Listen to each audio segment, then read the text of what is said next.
The COVID-19 virus certainly has given me the opportunity to interact a lot more with my grandchildren. I can call them on their cell phone and they're available most of the time. Or I can get on FaceTime, Skype, or Zoom, and they're readily eager to talk, particularly if I have a couple of compelling questions that really gets them engaged in the conversation. So the COVID-19 virus has definitely given me more opportunity to talk with my grandchildren as they're less involved with homework and less involved going to their numerous activities. Well, I'm the oldest one on this call, so I'll take that one for a statement. I actually think that's very true. It's been the experience in Trudy and my life. And I think we've been a very creative generation figuring out ways to do that.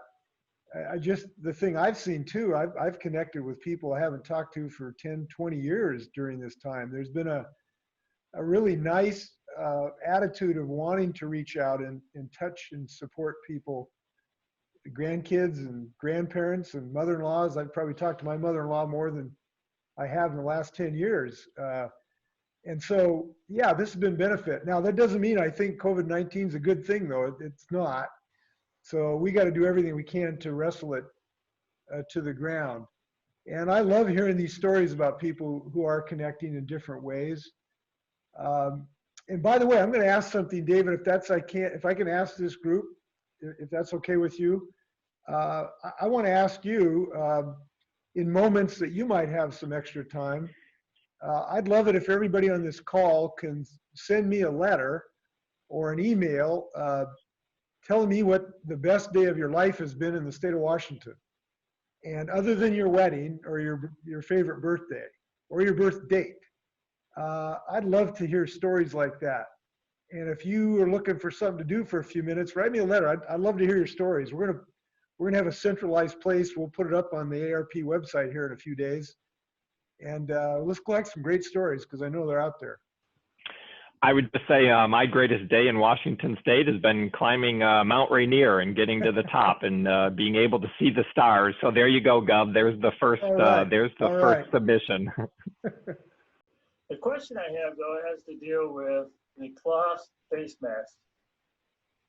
If my understanding is correct, the cloth face mask does not particularly increase my safety by helping preventing me from getting the virus. But it does give other people a lot of confidence that I'm not passing on the virus to them, and moreover, not sneezing or coughing on them. So if that understanding is correct, then I presume I don't need to wear my mask in my apartment in my retirement community, or when I'm out walking on the sidewalk, not interacting with a lot of people.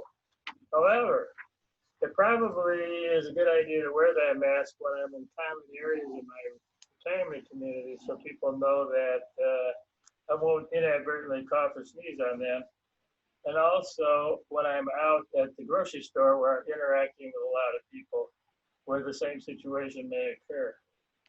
So my question is, my understanding correct? And if so, then I know how to behave to not only give people some comfort, but also to decrease the spread of the virus. Thank you very much. Well, I would say you're very well informed. The wearing of cloth face masks is really mostly beneficial to see to it that if someone has symptoms or not symptoms but are infected, that when they speak, when they cough or sneeze, that they're not putting those infectious particles out into the environment. So that's the biggest gain from those. There's some evidence that actually works. And, to a lesser extent, there's some, if we're layering protection, it's another layer of protection to also prevent you from becoming infected if you're in contact with someone who is. So the basic message, though, that we want to make really clear about these face masks is, number one, wear cloth face masks. We're saving the sort of surgical masks and the N95 masks for our healthcare providers so that we can make sure that they are being kept safe in their work. We also want to make sure that people remember that while using a face mask is another helpful tool, that really what's important as well is keeping that physical distance from others, that 6 feet away, washing your hands frequently, keeping your hands, unless you've just washed them, off your face, mouth, nose area, and staying home if you're ill. We're concerned that we don't want people to get this false sense of security that just by wearing a face mask, now they don't have to do anything else. You really need to do all of that. And all of those things layered together are things that ways we can empower ourselves to stay healthy. And that's what we want folks to do. We would also say when using a face mask that one, you want to wash your hands before you put it on. And if you touch the mask at any point or adjust it, you want to wash your hands after that as well. And then we want you to wash that mask, ideally after each time you use it, but at least, at the end of the day, to wash that in hot water with detergent and to dry it with in a hot dryer. That those are the great ways to also then make sure that you keep your masks clean. So the basic facts are right. That you don't need to wear this around your household. You've got close contact with the people who live with you. And again, this isn't about bringing other family over or the grandkids or the neighbors to play bingo or to watch TV. We're not doing that stuff right now. So if you are out doing essential activities where you just can't maintain that 6 feet, absolutely, we're recommending that if you have a cloth face mask that you wear that.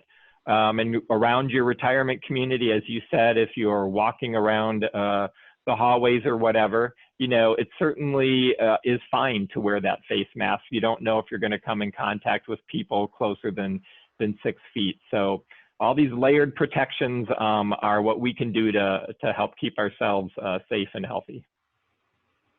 Just one more tidbit. If you're thinking, okay, I'm going to go somewhere where I need to wear my mask, maybe ask another question like, why am I going on this trip?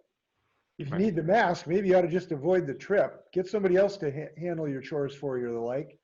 That might be the safest thing of all.